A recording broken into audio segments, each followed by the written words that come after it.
சமாதிகள் ஜீவனோடு இருக்கக்கூடிய சித்தர்களுடைய சமாதிகள். இந்த இடங்களிலே எல்லாம் மிகப்பெரிய அதிர்வலைகள் நிச்சயமாக இருக்கத்தான் செய்யும். இந்த அதிர்வலைகளை எல்லாம் ரசிக்க வேண்டும், சுவைக்க வேண்டும் என்றால் நாம் இது போன்ற ஜீவசமாதிகளுக்கு செல்ல வேண்டியது அவசியமாகிறது.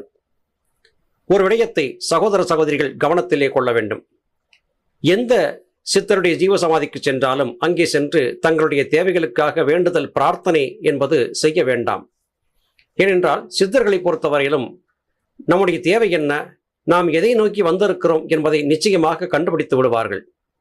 எனவே அங்கே சென்று எதையும் கேட்காமல், நான் சுவாமி சிவானந்த பரமஹம்சருடைய மகன் அல்லது மகள் வந்திருக்கிறேன், உங்கள் ஆசியை பெறுவதற்காக வந்தேன், ஆசி வழங்குங்கள், யோக சித்தியை கொடுங்கள் என்று மாத்திரம் பிரார்த்தனை செய்து அங்கிருந்து வந்தால் போதுமானது.